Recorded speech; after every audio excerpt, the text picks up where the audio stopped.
Good evening, ladies and gentlemen, and welcome to the Sherard Show. I'm your host, Sherard. Happy Halloween and happy Friday to you, ladies and gentlemen. We have quite the show this evening.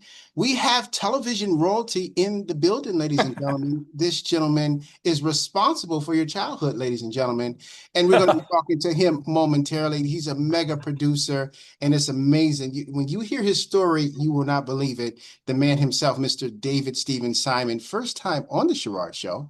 But before we Yeah. get that, Mr. Simon, the Sherard Show is brought to you by the Pure Essence Television Network, where you can see some of the greatest episodes now trending, from Joe Montega to Jay Leno, Michael Collier, The Temptations, just to name a few. All you do is click the link below and you can see the greatest episodes of your life. It's also brought to you by iHeartRadio. If you missed this broadcast on television, you can also listen to it on iHeartRadio. Just click the link below and smile and drive. And then lastly, it's brought to you by my Rah shoe collection, my limited shoe brand, where every $1 goes to the fight for the cure for lupus, an illness Oh, I suffer with just every day. Just click the link below. Well, ladies and gentlemen, when I first heard about this gentleman and knew he was responsible for the Fresh Prince of Bel-Air, Full House, Sister to Sister, Mad About You, I said, I gotta have this guy on the show. He's a mad scientist. He's been doing it for many, many years, and he has a very interesting story about yeah. Red Fox as well, and many others. First time on the Sherard Show, Mr. David Stephen Simon. Welcome to the show, sir. How are you? Thank you, my friend. It's a pleasure. Thank you. David, it's an honor to meet the man behind the magic. You know, Hmm. David, first of all, when we were sitting years ago in front of the cooler and we were talking about Mad About You, and Yeah. the episodes and who did this and et cetera, it was one of our favorite shows. And now we're talking to the gentleman behind it. What's the mindset or the brains behind your inspiration with Mad About You? I met Paul very early on in the 80s, maybe. His manager was good friends with my wife. That was our connection. And I remember he said, "Oh, you got to meet this guy. He's in a new," I think it was around the time of Diner, maybe. Goes that far back. And he had me go to Paul. Paul was renting a house, and I remember going up there, and there was this guy in the background, baseball hat, just doing his thing in the background. And he never introduced me. And as I was walking out, the guy came up to me and he said, "Oh, I'm sorry we didn't get a chance to talk. I'm Bruce Willis." And it was like, "Oh, hello. How are you? It's nice to see you."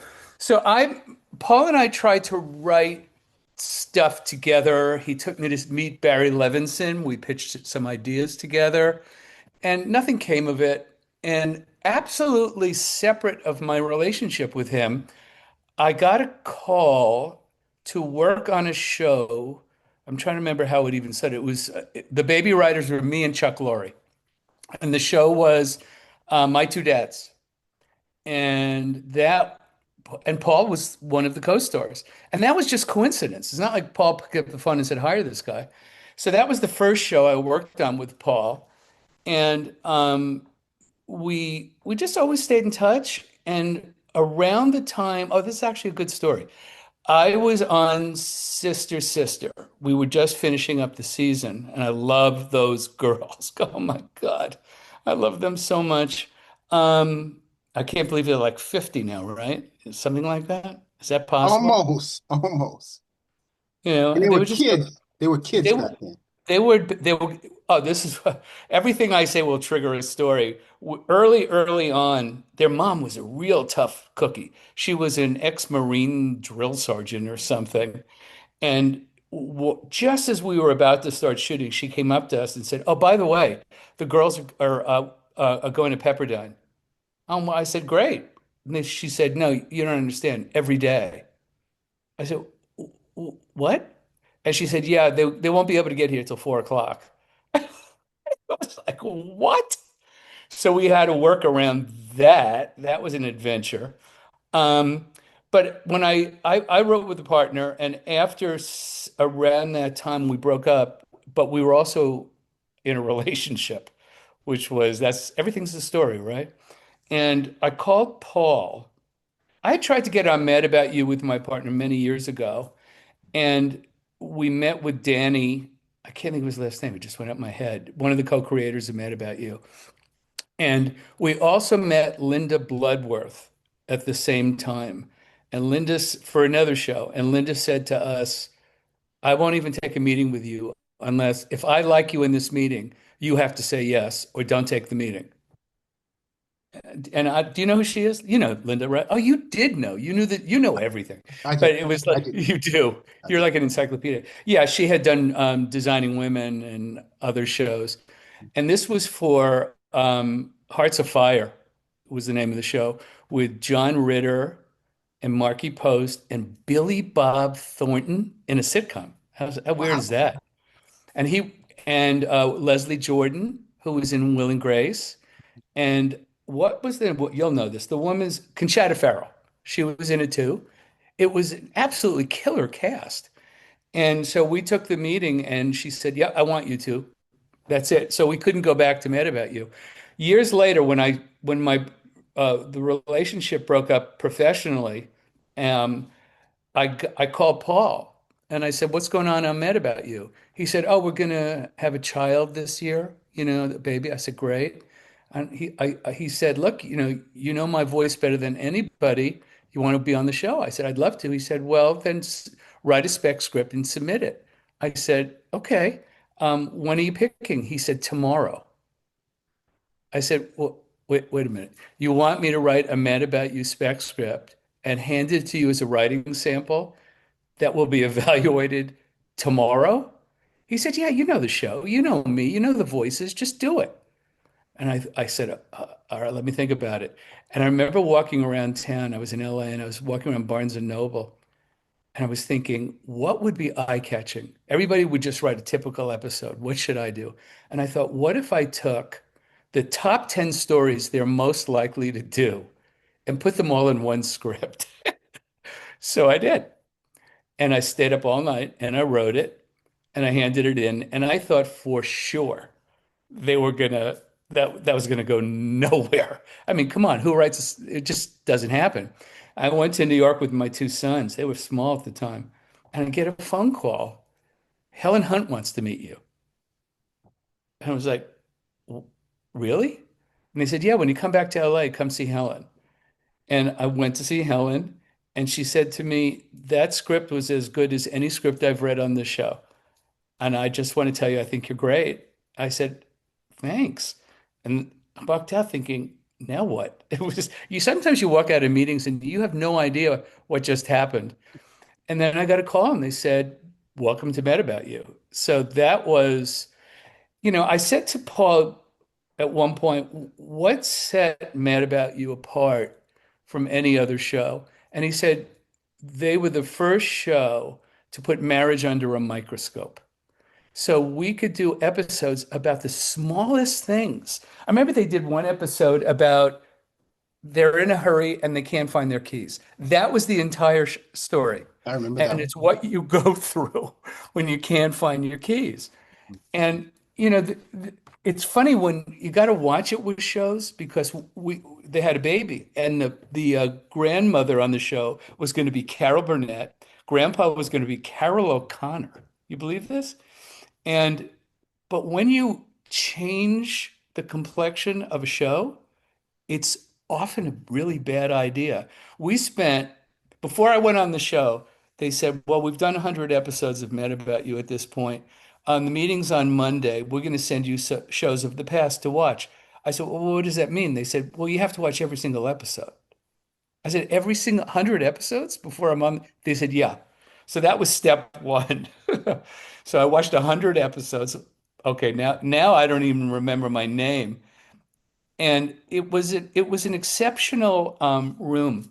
Um, One of the writers was living with one of the big writers on The Simpsons. It felt like the smartest kids in the room at college. It was a really remarkable, diverse and remarkably smart group of people. But it was an enormous amount of work. And I talk like everybody knows what goes into a sitcom. Um, on an average week, has it all come together? And depending on what level you're on, if you're an executive producer, you're working on last week's show because that has to be edited for time. It always has extra minutes. You're working on this week's show, which means a script has to be ready for Monday morning for the actors to read out loud, and another script has to be ready for the week after to cast it for the future show. So these things are often group written. And the way they did it on Mad About You was we would, first of all, before we started early. We came in like March, which is very early for a show. And he wanted us, the head guy wanted us to come up with as many stories as possible.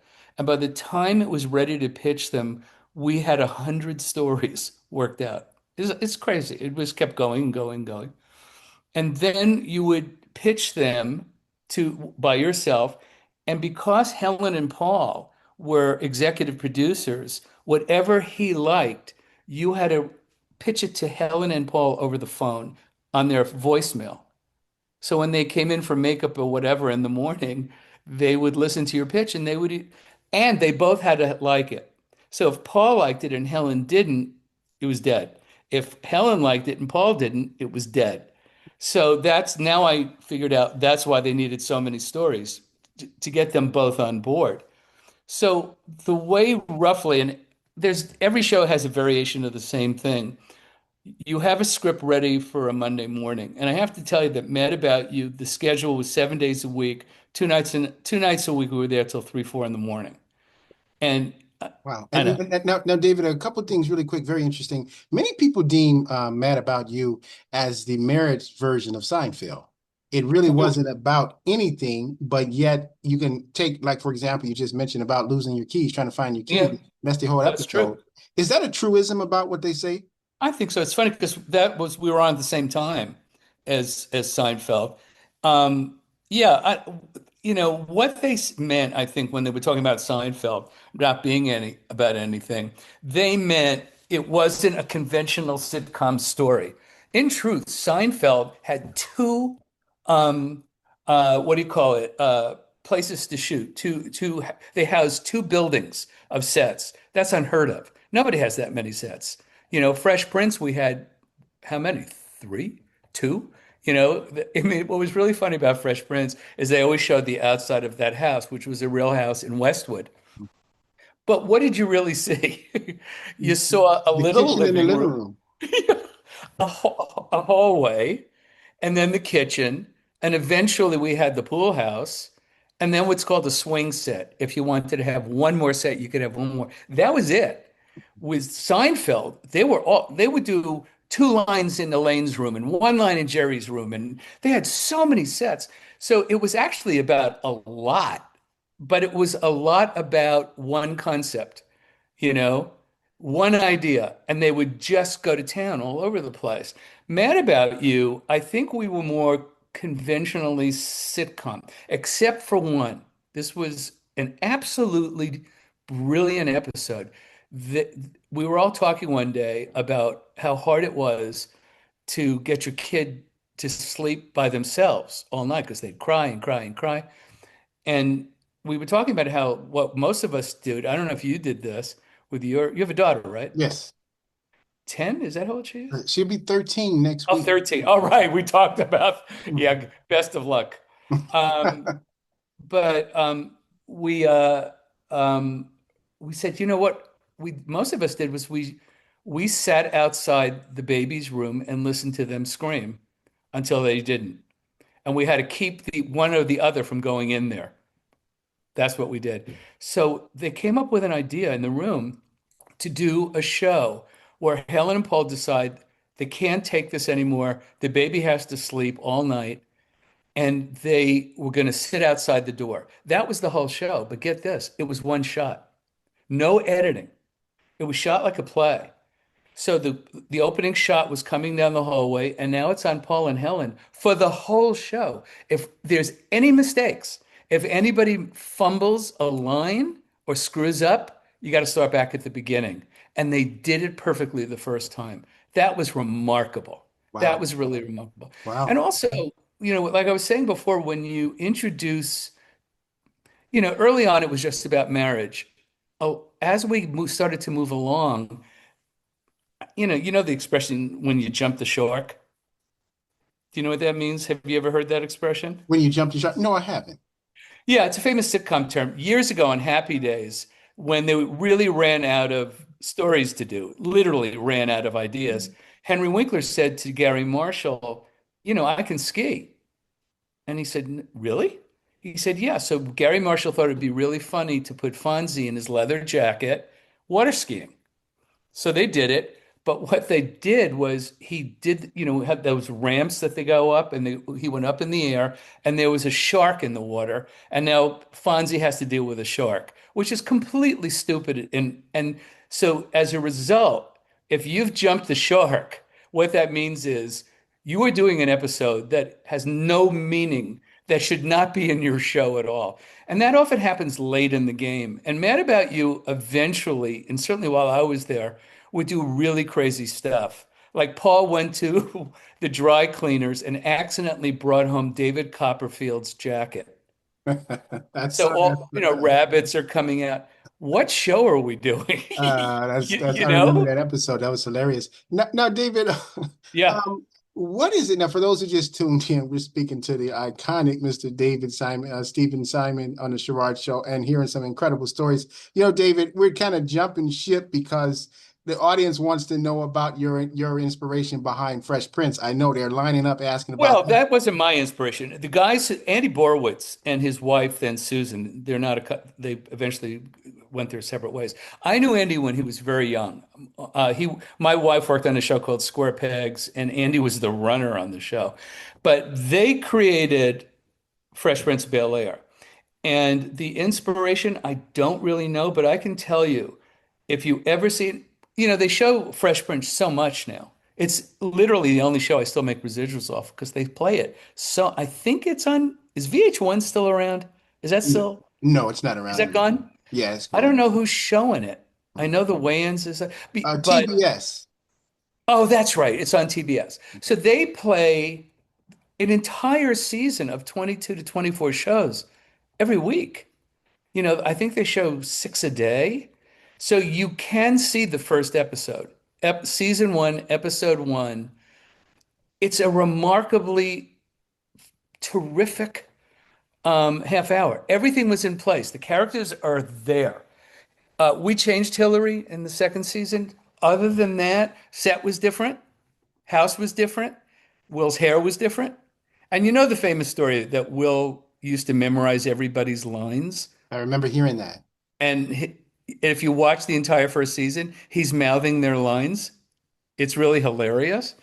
Um, but the pilot, the character, it was just a wonderful pilot. My partner and I came on the second season. We came on the second season, which was again early in the show. Everything changed. We changed the sets. We changed Hillary. If you watch the first season, Hillary is sort of a valley girl. She's sort of vapid but not dumb. She's just a spoiled brat. We thought it would be funnier. I don't remember why we did this, but we thought let's make her really dumb. And Karen was a good sport about it. But I remember at one point she came up to me and said, "Do I have to be this dumb?" I said, "I'll make you a deal. I'm going to write a really wild, dumb joke. If the audience doesn't laugh, I'll change it. We'll change it." She said to him, but I wasn't the co-exec yet. I was in the third season, I think we became co-execs. And it got a huge laugh. But what I loved about Fresh Prince the most, more than any show I worked on, I just love them. I love them. They were in real life better in some ways than the characters on TV, starting with James, who was so not Uncle Phil on any level. He was a big teddy bear. He was unbelievably sweet. He and Joe Marcel were like inseparable. They were just great friends. I'm sure they went out as couples.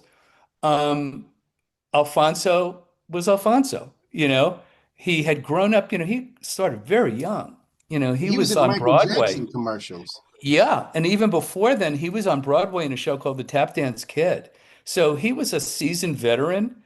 And but he was so goofy fun. Everybody was, with maybe the exception of a certain mother who didn't wind up. Now, Yeah. speaking of that, David, so what was the reason why they replaced Vivian in the As show? far as I can see, based on what I saw, she had it in her head that her star power equaled Will's, and she was not often kind to him. She was brittle. Of everybody there, everybody was so nice. We had the same director almost all the time, Shelley Jensen. Other directors came around, and you were watching someone just completely blow up their career. And it was a big problem. And I've never encountered that before again. And I guess it was, who was the exec at that point? It was probably Winnie Hervey, who was my goddess. Winnie taught me everything I know in a lot of ways. She was also, I guess this is PC to say, she was the most beautiful producer I've ever worked with. To me, she looked like Sherry Belafonte Harper. She was an absolutely stunning woman. Her sister-in-law was Vanessa Singer, Miss America. Vanessa Williams.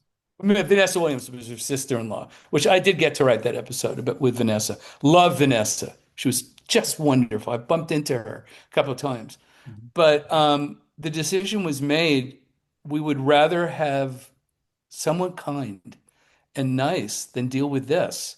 And that was a bold move because we were huge. I don't know what kind of numbers anymore we were doing, but in 1992, 93, I guess that was when I was on it, we were in double digit millions at that point. You're not going to see that ever again. It's just not in the cards. It was a very clean and upscale show, and it was very wholesome.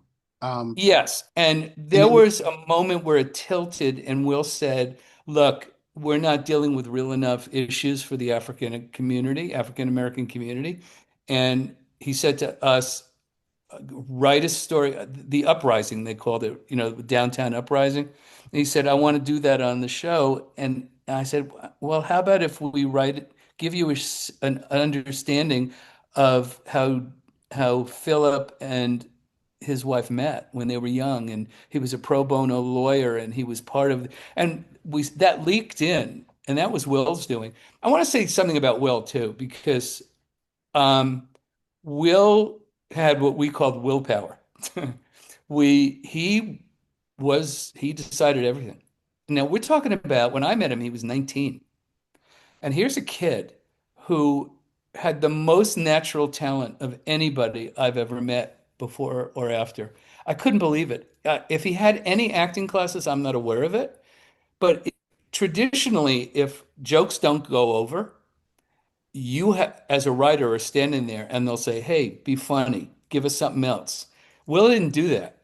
Will would say, "I could be funnier." I said, "Okay." So he would go out there and just make up stuff. It would take an hour to go through it because the actors didn't know what he was doing, and he was funny, so they would laugh. So I've never seen anybody do that, be that facile. He also did the warm up. He would get in the audience before the show and get the audience so crazy. I'm not, that was the best audience ever because people were so in love with him. He was just so charismatic, and um, and his star started to rise. He did one feature when I was there. 6 degrees of separ no 6 degrees of 6 degrees of separation. Was that it? that's correct. And it was moderate. It was a nice choice. It showed his chops.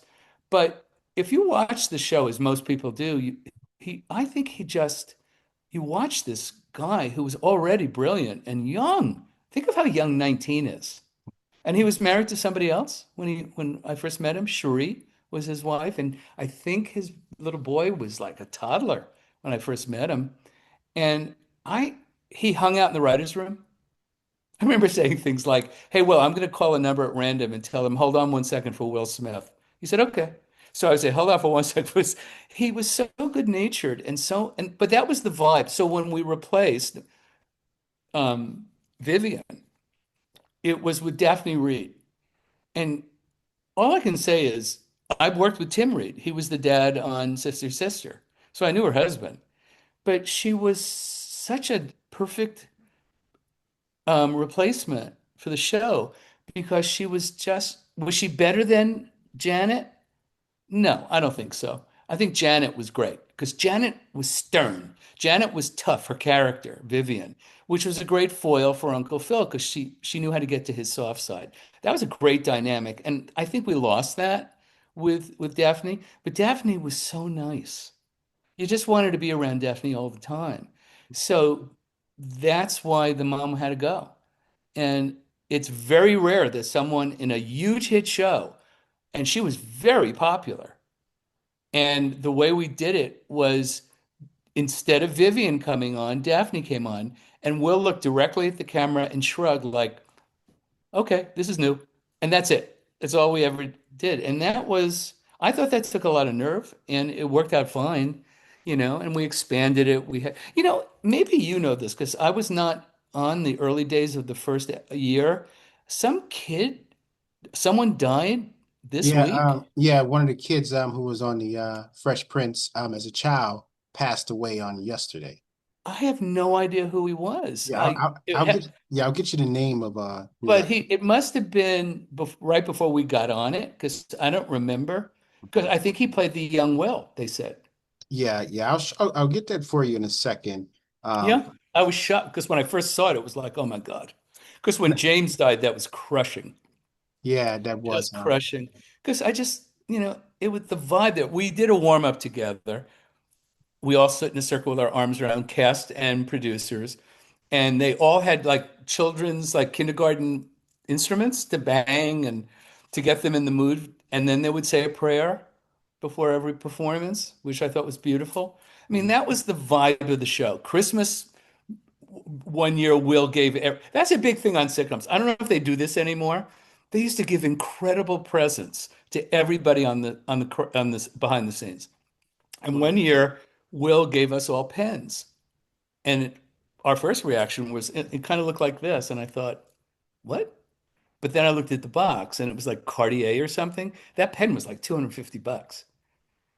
And, it was like that sort of generosity on shows. I mad about you that it was Christmas, it was dreary, it was raining on Christmas. No one was in a good mood. It was cold. And Paul and Helen came out and said, okay, it's time for Christmas. And everybody's grumpy. And he said, okay, everybody, here's your gifts. And the walls opened up, and there were 200 mountain bikes. And everybody on that show got a mountain bike. And we went from being grumpy and miserable to riding in the rain on our bikes. I mad about you. I have a feeling they don't do stuff like that anymore. I mean, also at one point, an average show today, I guess, how big's a room? 4 or 5 writers, maybe? I think at our highest, we were close to 20. wow. Now, And that guy, David, what ended the Fresh Prince? Did the ratings, or is just one of those things like Seinfeld where he decided we're gonna just end it? you know, I was gone by that time. I had moved over to Full House. No, I started at Royal Family. We'll get to that. Then I moved to Fresh Prince. And then I got to think of where we went after that. I can't remember. Maybe we created the Wayans brothers with Sean and Marlon while we were on Fresh Prince. Warren Littlefield called us and said, I want to do a blue collar Fresh Prince. Strong father, wacky kids, two wills. That's the show. It was for NBC initially. And we did it, we did it, we did it. And we were getting close. And they said, we want a wacky father. And Warren said, no, we need an Uncle Phil. We need a very strong father to discipline you two idiots. And they said, no, we want John Witherspoon. And NBC said, great. If you hire John Witherspoon, you're not going to be on our network. And that's exactly what happened. They hired John, who I had worked with. He was on Fresh Prince a couple of times. They called him Spoon. Great guy. I think he passed. Yeah, He was absolute. he passed away Did about he? 3 years ago. One of the Yeah. funniest guys you'd ever want to meet. Yeah. And just sweet and fun. And he was, look what happened. The Wayans brothers did just fine. That's when the fledgling Warner Brothers network started. And I know Sister Sister was on it and the Wayans was on it. Um, So I don't know what ended. I doubt that Fresh Prince had really bad ratings ever because it was always popular. I think it gets tired too. Look, Will was quickly becoming a movie star. While we were there, I remember he said he was doing a film with Martin Lawrence, and I had little kids. I said, "Oh, I love Martin Lawrence. Can I bring my kids?" He said, "Absolutely. Your kids will love it." Well, do you remember the language of that movie? I remember sitting there thinking, I am going to kill him. My kids are like 4 and 6. And it was like Bad Boys 1 is what I'm talking about. I think that it was time. I think Will became a superstar. I don't know when I think he did in Men in Black when he was still on Fresh Prince. He must have, because I remember getting my kids wanted those sunglasses that he wore, the Ray-Ban things. So he must have done, was that before Independence Day or was that Yeah, Men after? in Black was first. Yeah, he did it while I was still on the show. So look, I mean, I think once Men in Black went through the roof, he became the guy of the summer, and then Independence Day, probably the year after. That was probably the end of Fresh Prince, would be my guess, because you know, Now, David, you mentioned something interesting. You said that you had left Fresh Prince to do the Royal Family. Now, no, the Royal Family came first. okay, that's what I was thinking. It came first. Now, let's talk about the Royal Family because did you know Red Fox before the Royal Family? Had never met him before. I grew up, my parents used to listen after we went to bed. It was a thing to play. I forgot what they call it. Not dirty records, off color records. There was a blue record. There was a phrase about those records. And Red was a huge part of that, that it was very adult, very sexual humor. So I knew him from that. I knew him from Sanford and Son. I was on the lot the day that, what was this? Who played this? Lamont Johnson? Damon Wilson, which is Lamar. Damon Wilson took out a 38 and shot the set the day I was there. Say it again. He took out a 38 and shot the set. He was mad at something.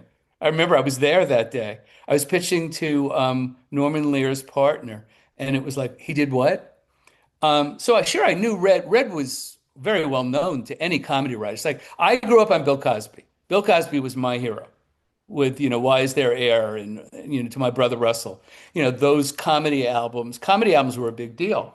So when Red had gone through some really hard times and was in real deep doo-doo with the IRS. And he finally got his way through it and he married, I think, a young Korean woman, in my memory. So he was feeling really good about his life when we started Royal Family. And Miss Delarice, what played his wife, well, Delarice to me was Ella Fitzgerald, Sarah Vaughan. I don't know if people know what a great singer she was and how famous she was.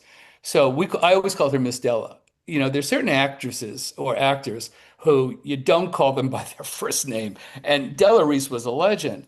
So we were early on. The guy who, unfortunately, he died. The guy who ran it was in charge. Oh, we went to Full House. I think that's where we went after Fresh Prince. We went to Full House. And after Full House, we went to the Royal Family. I think probably got it wrong. But anyway, so uh, we got to Royal Family, and the guy who was running the show had hair to the middle of his back, little Italian guy, was an actor turned producer, had earrings, cross earrings dangling, chain smoker. I mean, this is who's running Royal Family? And the kid who was in it, Curtis something, do you know who the kid was? Because he went on to have a good career, who played their grandson on the show. I can't remember his name.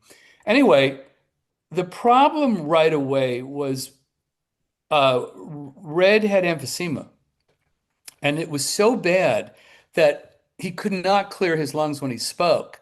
So it was really hard to understand him sometimes.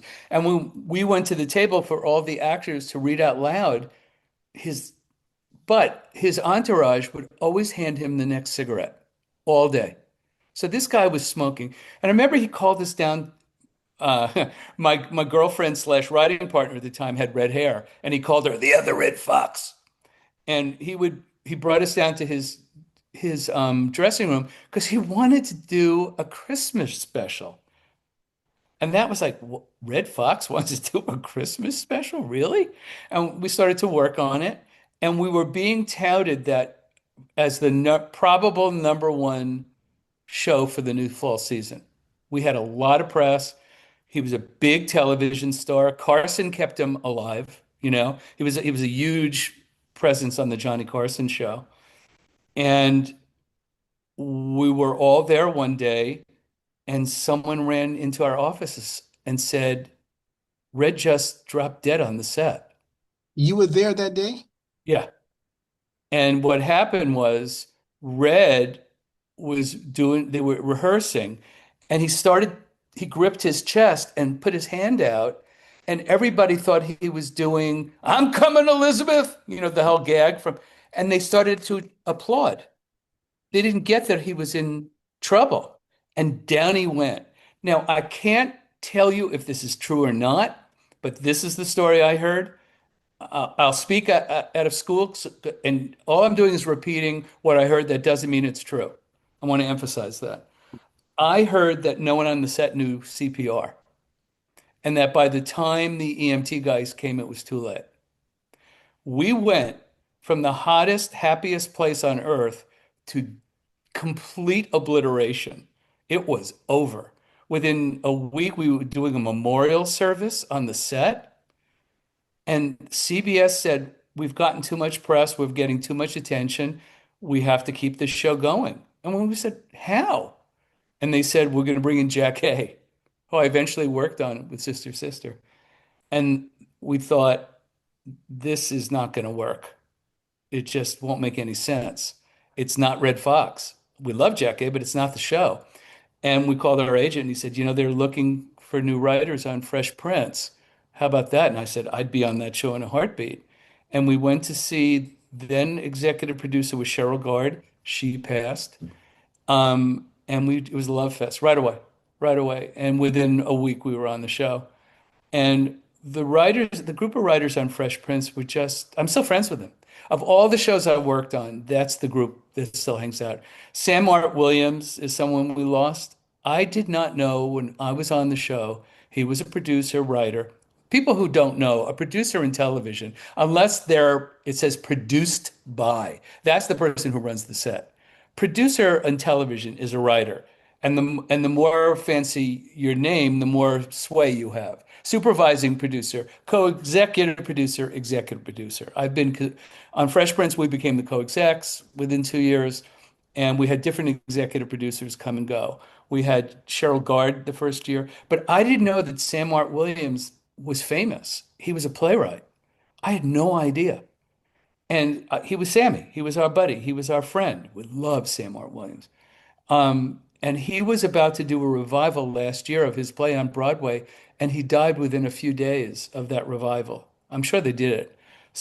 But it was a great group. And I think it showed, you know, Wow. it showed. Now, David, and for those who are just tuning in, I see you all with your questions. We have the iconic Mr. David Stephen Simon. He is dropping a lot, ladies and gentlemen, to us. Quite amazing, the stories and the backstories behind these hit sitcoms that he was responsible for and being a writer for as well. Now, David, when it comes down to the Full House, that was a hit show as well, with the girls. And it was one of my favorite because it came on Fridays. And it was on a lineup TGIF. With that, and then after that, Family Matters and all that. I was young, so I used to kind of watch it and in sequence, and I was just loving it. But what was the brilliance behind that show? What made that show a hit? It was Jeff. What's his? Oh, I can't think of the guy's name who created it. Jeff Franklin. Jeff Franklin took a meeting with NBC and said, "Have you seen the movie 3 Men and a Baby?" Or was it 2 Men and a Baby? It must have been 2 Men Men and a Baby. Right, that was his genius. He made it 3 Men and a Baby. He said, "I want to do that as a sitcom, basically." And they did something similar to that with Will and Grace. The inspiration was a movie with Rupert Everett and Julia Roberts about a gay guy whose best friend is a straight woman, and they said we want to do a show about that relationship. So Jeff wrote a pilot and made it three dads instead of two, which even in its conceit doesn't really have a reason for doing that. But they made Bob Saget a widower, and the secret sauce for me of that show is that there was nothing remarkably interesting theatrically about any of those kids. They weren't show busy kids, except the next door neighbor, Andrea, who, by the way, we used to get tons of letters, like a barrel full of letters. We need more Andrea. We have to see more Andrea. I don't know if she was writing it or her mother was, but those letters were not real. She was a great kid. But I think if you think about it, first of all, it's about three fathers who adore their children. Well, you're off and running, right? And one is John Stamos, and they're remarkably different type of guys. Joey's the clown. Danny is they call the dog Comet because he was a clean freak. And but if the girls, especially when they were younger, and I don't mean to say they were uninteresting kids, but they weren't show busy. And I think the girls when I was on it, the little ones, were like 3 or 4 or something. And they wanted those little ones to be dependent on the adults behind the scenes to keep control of them for whatever reason. So they didn't let them memorize their lines. They would go out there and there would be people hidden behind the furniture. So they would say, "You got it, dude." And the girls would just repeat it. And then they would wipe those voices off. But eventually, other actors their age would come on the show and they knew their lines. So they eventually got their way. I think by the time that show ended, those twins were billionaires. And I'm not exaggerating, billionaires because of the merchandising.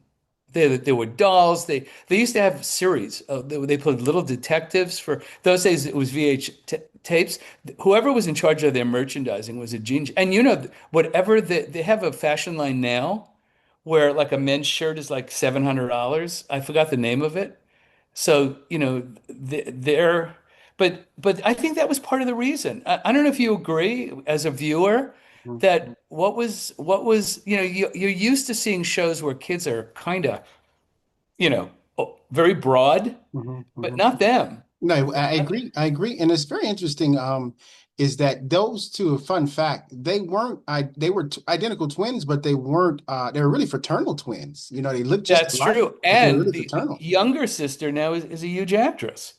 And when she was on the show, and I think there was a brother, the parents were divorced. And I remember, I can't think of her name, the other Olsen sister. She's Mm. huge now. She's really big. I've seen her in quite a few Kate things, and Olsen and Ashley. yeah, those two. But their younger sister now is a really popular actress. She was in one of the Marvel, the Widow something or Oh Black wow. Widow or something. But yeah, it's funny when you first met my darling girls on Sister Sister, the first thing that strikes you is they really didn't look that much alike when you first meet them. Because Tia was the clown. Tia was goofy. She was sort of rubbery faced and a natural. And and no, Tamara was the goofball. Right. Tia was prettier. And I know they'll kill me for saying that, but she was a lovely girl, but she didn't have the comedy chops that Tamara did. You wanted to make, I remember, and we made it much more of a cartoon when we took it over. One of my favorite jokes that I ever wrote, I had the dad, Ray, lecturing Tamara, and he was saying, "Why do I think everything I'm saying is going in one ear and out the other?" And I had those words printed in the air, and they went in one ear and came out the other. But what was amazing about those girls, and you see this with a lot of twins, they literally finish each other's sentences halfway through, like telepathically, they know what they're going to That say. really happened? Yeah, all the time. Mm. And they were, they were great. they were, even though we had to wait till 4 o'clock in the afternoon for them to show up, which is Pepperdine. insane. You got to remember, I mean, you start rehearsing at 10 in the morning. They're showing at 4 in the afternoon because they were Pepperdine. That's nuts. Wow. But we did it. We did it. And they were great. They were willing, they were funny, they were adorable. They were in love with one of my sons. Is Jake coming today? Is Jake going to be here? They were boy crazy when they were 18. Insane. All they just wanted to be around boys. They wanted boys, boys, boys. If they wanted me to cat. You know, it was also initially the kid who played Roger. What was the name of the group he was in? Do you remember? He was in a really popular, I guess R&B group, young, maybe it was R&B. They were not going to, he was not going to get a lot.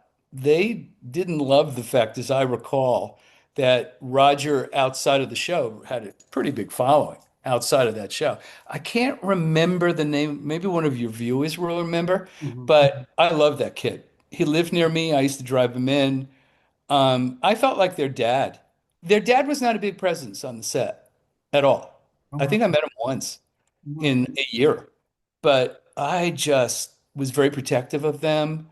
And that's when you know you've got a good show. If you, I mean, the trick of getting through 10 months of a sitcom, you better love what you do. And that's not always the case. There are shows you work on, they always say the fish stinks from the head.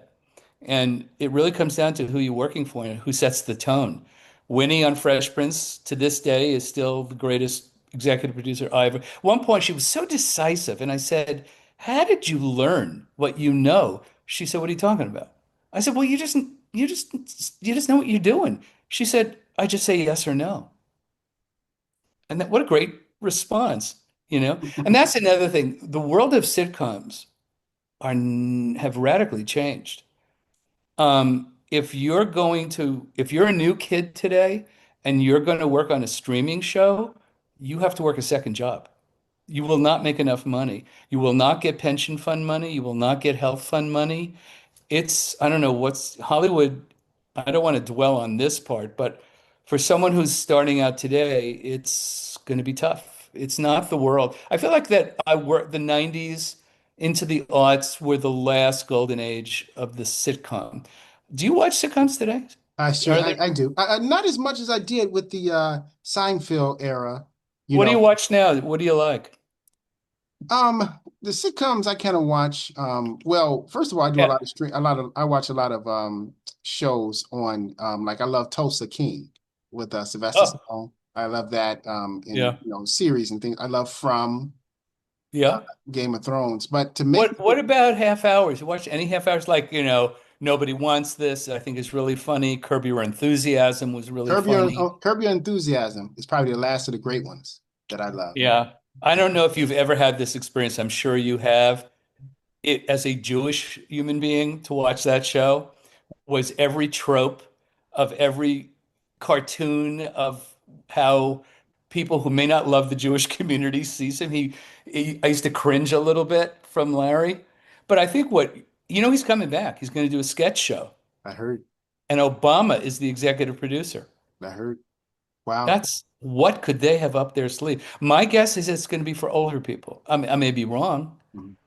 but that's just a guess. I was so shocked. But yeah, Curb just overall was, it's amazing how a show can be a spinoff. In a way, Curb was a spinoff from Seinfeld, Mhm. but I don't think any of us knew when it started how much of Seinfeld was Larry David, That's very you know? interesting you say that. Now we're going to take a quick commercial break. We're going to come up for some air, and then we're Okay. going to have more with Mr. David Simon. We're going to also talk about his affiliation with Johnny Carson, as Yeah, well as the great Smokey Robinson. I'm Sherard. We'll be right that's back true.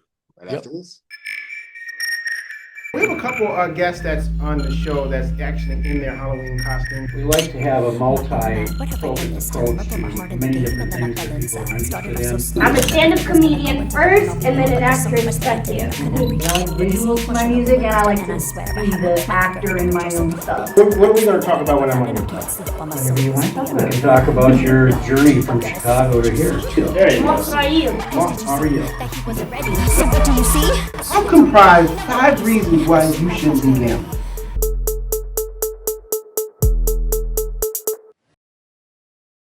And welcome back, ladies and gentlemen, to the Sherard Show for our very special Friday conversation with the man himself, Mr. David Stephen Simon. If you missed the last segment, my goodness, you've missed a treat. This gentleman has been telling us some things that's quite profound, as well as the legends he's worked with and the shows that he was a part of, that was a part of my childhood and possibly yours as well. We will be taking your questions. We see them momentarily as well. Now, Sure. David, it's very interesting. You also were affiliated with the late great Johnny Carson from The Tonight Show. Yep. Tell us a little bit about that.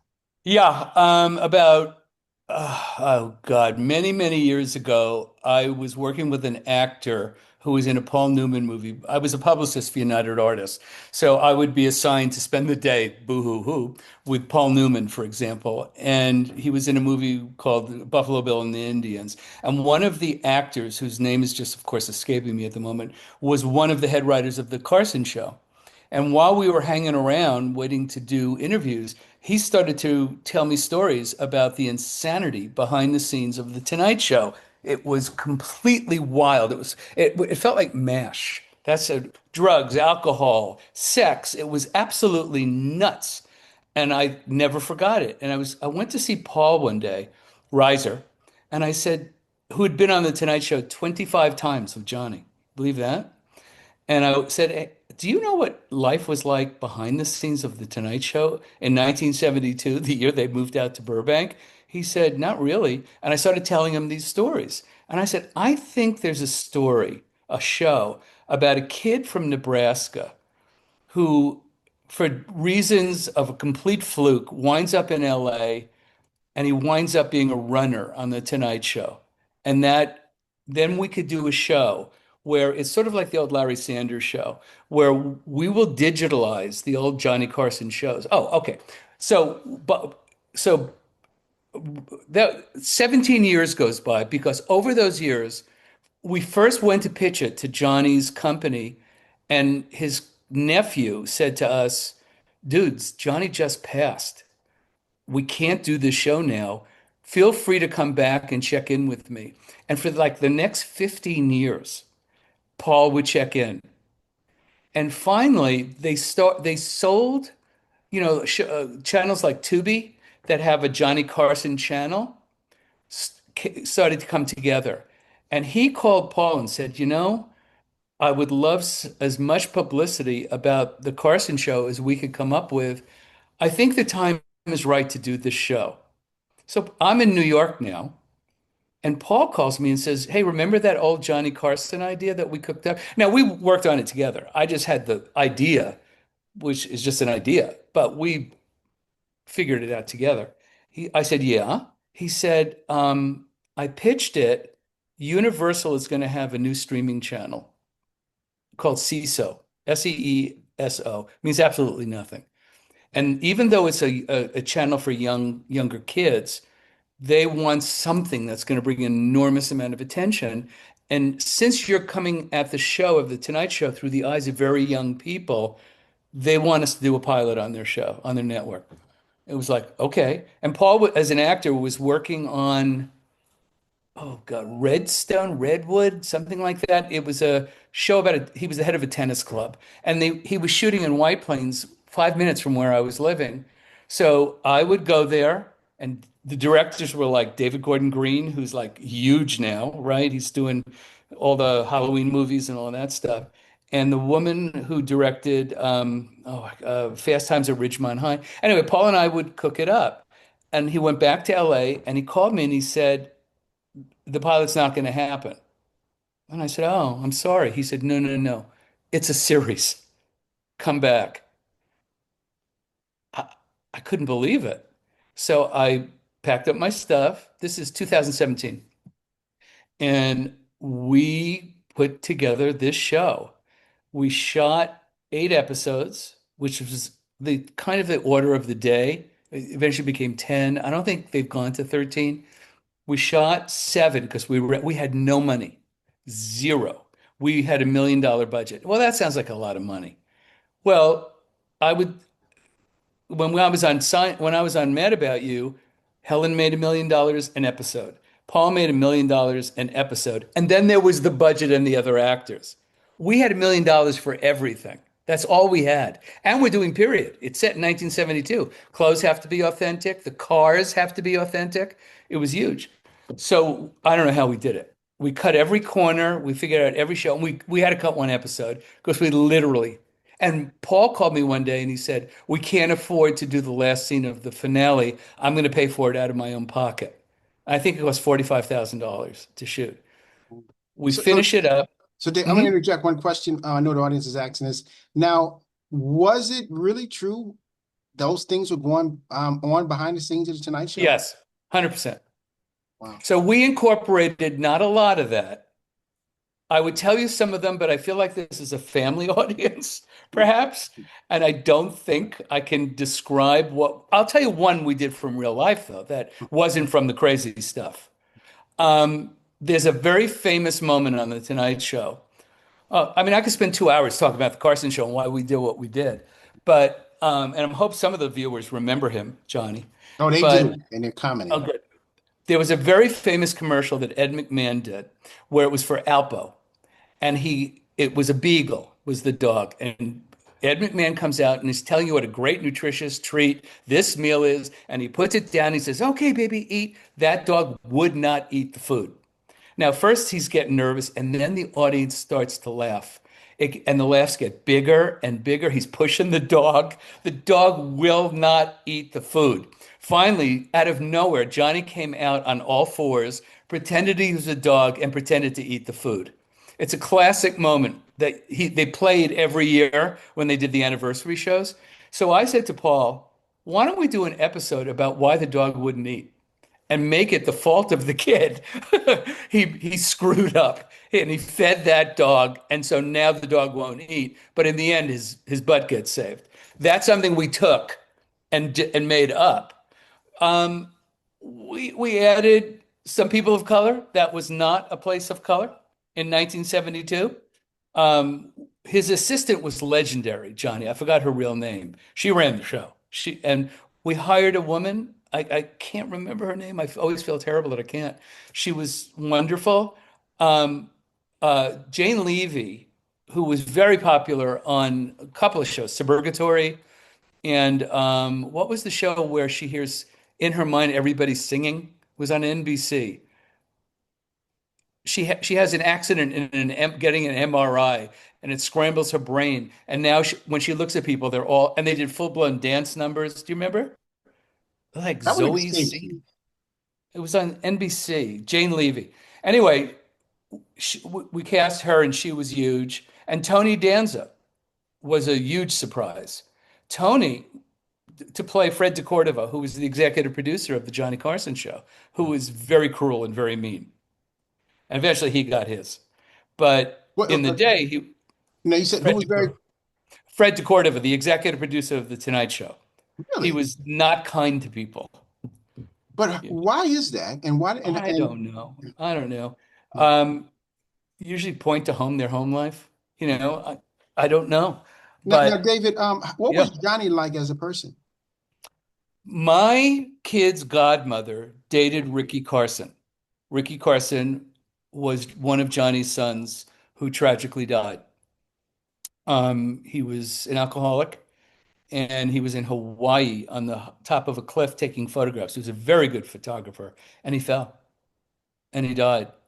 But until then, Patty Mann, who is Warren Littlefield's right-hand person for the last 40 years, dated Ricky. And she used to go to Johnny's house all the time for dinner. And she loved him. She said Johnny was charming and funny and warm. And those are not the stories I heard. I always heard that Johnny was cold. And if he didn't like you, he could crush you. When like famously he got mad at Joan Rivers and that was not good. Never talked to her again. But I was surprised when Patty told me that. That's not the Johnny I heard about. There's some people who are anxiety ridden or withdrawn in real life, but they become who they really are on camera. It's rare, but it does happen. And Johnny was one of them. And if you watch any of the Carson shows, and they're not all great, they used to be 90 minutes. And that last half an hour, he'd have people who would put you to sleep between the hours of 12:30 and 1. But there's no one like him. He was so warm.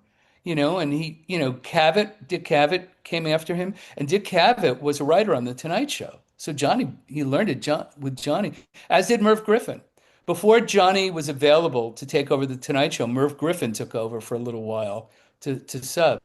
But, you'd have to watch, is it Tubi or Plex or one of those? It's on Tubi and it's on Tableau.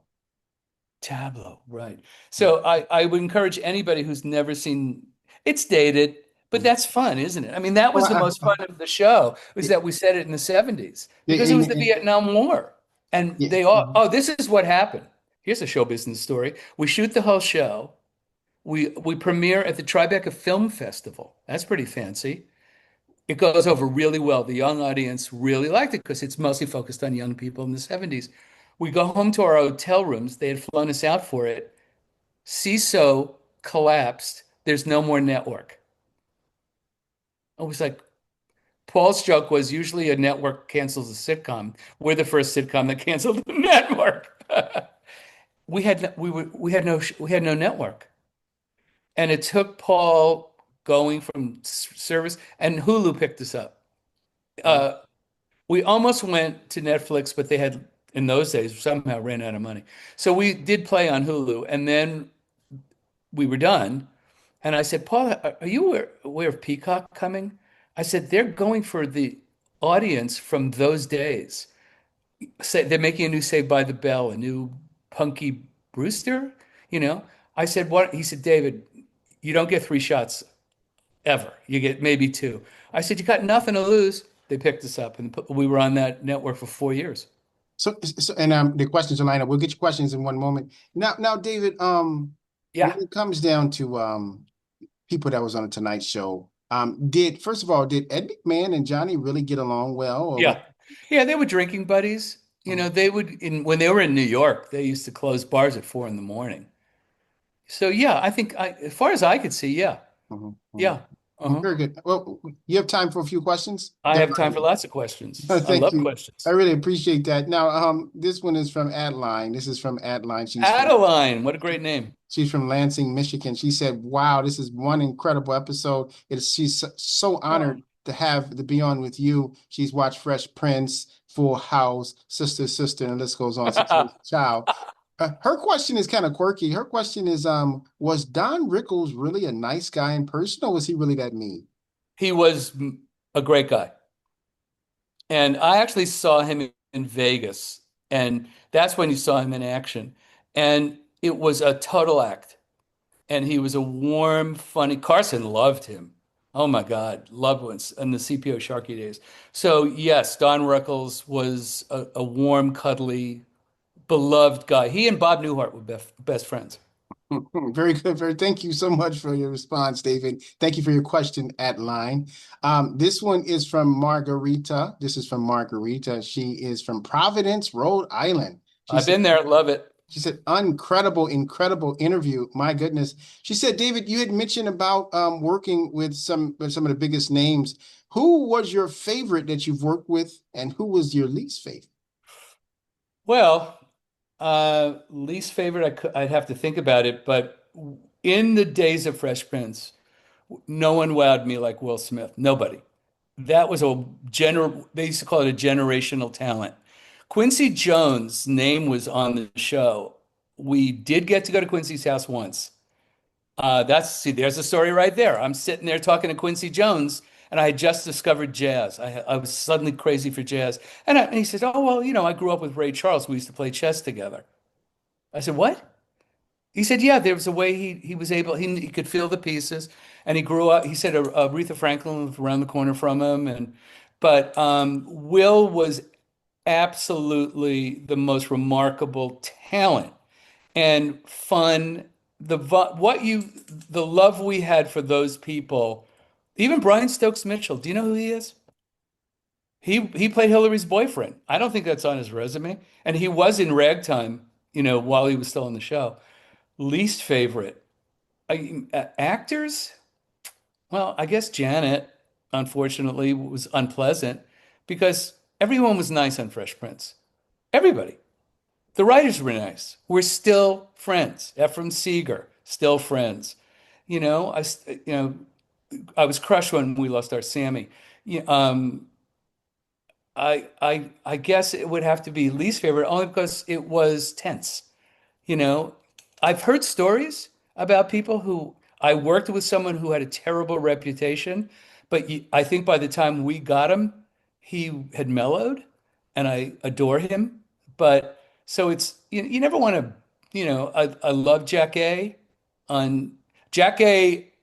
I went to her wedding. Jack A. Wanted to go home. She had bunions. And she was not going to work long hours. So it was like if somebody screwed up, and James Avery, by the way, screwed up all the time. He was the one who would, if, and Will would just roll over and think it was the funniest thing in the world because every week James screwed up. So I love Jack A lot. I adored her. I loved my girls on Sister Sister. I thought the guys on Full House, I was mostly friendly with Bob Saget. We actually tried to do a show together. Um, Stamos did one brilliant thing. He brought the writers to his house to party.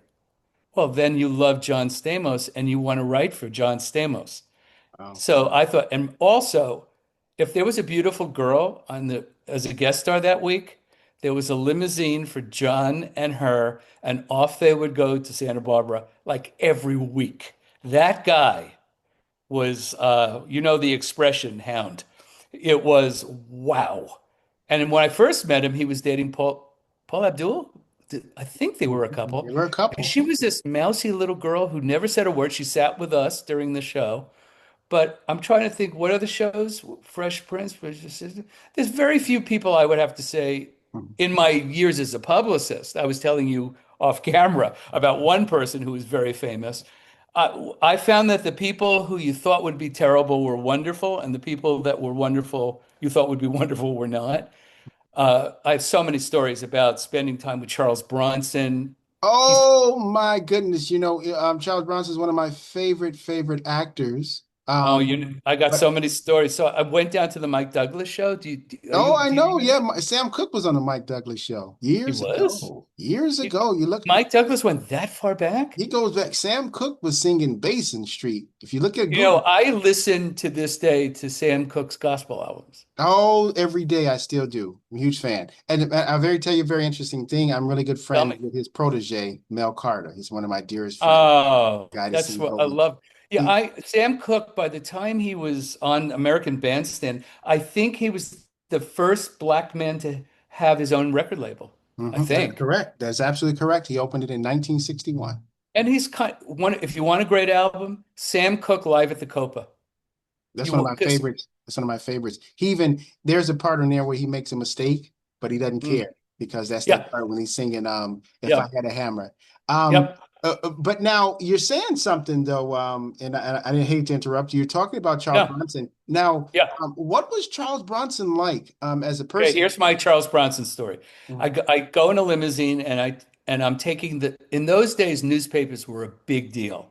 And I had this Southern woman, as white as you can be, as Southern as you can be, and you had to pamper her and keep her happy because she was like in 1,000 newspapers around the world. Rebecca something was her name, but she was royalty, so I had to keep her happy. And we're going down there because Jill Ireland, who was married to Charles Bronson, were co-hosting the Tonight Show. And so, by the way, did at one point John and Yoko, who co-host for a week, because they wanted the Black Panthers on American television. That's why they did it. So, ladies and gentlemen, Bobby Seale on the Mike Douglas show. Anyway, so I go down there with this woman, and all I have to do is take her up to Charles Bronson's hotel room and go away, and he can do his thing. I knock on the door, an assistant opens up and says, "Yes." I said, let's call her Rebecca Schaefer. That could have been her name. I said, Miss Rebecca Schaefer, this is Riley. Here she is. He said, "Yeah, Charlie's sleeping." And now I go into a sweat because this is the most powerful woman in entertainment media. And he's telling me he's asleep. And the guy closes his door. So I think, she says, "Take me home." And I think, oh my God, think. We go down to the limousine, and I'm 22 years old, and she's yelling and screaming. She's mad at how dare he treat her. Does not she doesn't he know who she is? And I whispered to the driver, drive in circles. So she's yelling and screaming, and I'm trying to think, but what she's not seeing is that we're going around the block over and over. And then she caught on and she said, "You trickster," is what she said to me. And I looked out, and Jill Ireland was walking down the street. The car is moving. I opened the door and fell out of the car, ripped my pants leg from my ankle to my knee. I'm bleeding, and I'm going up to Jill Ireland going, "Miss Ireland, Miss Ireland." And she sees this guy with a bloody leg coming at her. And I told her what happened. She said, "Charlie did what? Charlie did what?" And she went up to this woman, and we went upstairs. She said, "Just wait 1 second." And I heard a marital warfare going on behind closed doors. The door opens up, and there's Bronson, unshaven with a bandana on his head. And I'm thinking, is he gonna hit me? What's gonna happen here? He was a doll baby. I couldn't believe it. He wined and dined that woman. By the time he was done with her, she was the happiest camper in the world. That was a typical day of my life in those Wow. days. Wow. Yeah. David, we are running out of time and we have just scratched the surface. Yeah, I got a Um, lot of stories about when I worked on Rocky One, when I worked on One Flew Over the Cuckoo's Nest, Network, um, Carrie, now, you know, now, all now, those films. one of my other favorite actors I got to ask you about. What about Yeah, James Garner? James Garner was one of the most beloved people in Hollywood ever, period, the end. Um, he just looked out for people. I know when he was doing what's the movie? It's not Solid 17. There were a couple of movies. Steve McQueen, Mhm. right? You know, in all the officers are in the Nazi Oh, The camp. Great Escape. The Great Escape. Thank you.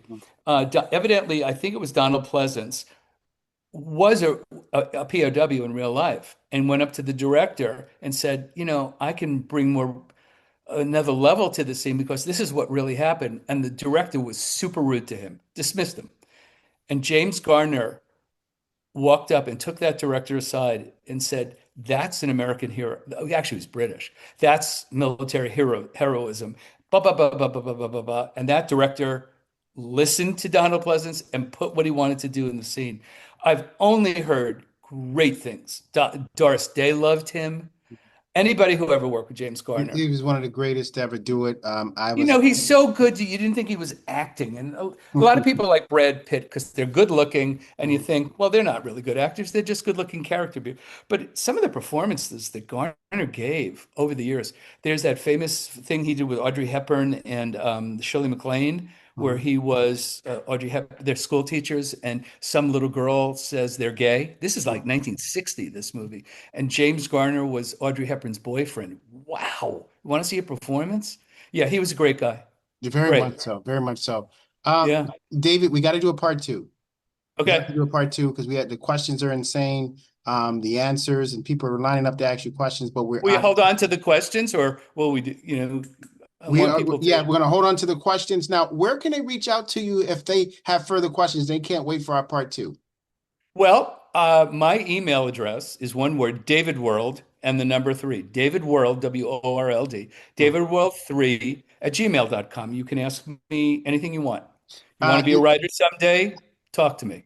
um, This you is know, my give back tour. David, I know you're sizing me up to see what sitcom you're going to put me in. Just call me. Ah, We'll figure it out. We'll figure it well, because we are working on one. It's called Father Super. Oh, I told you about Jerry.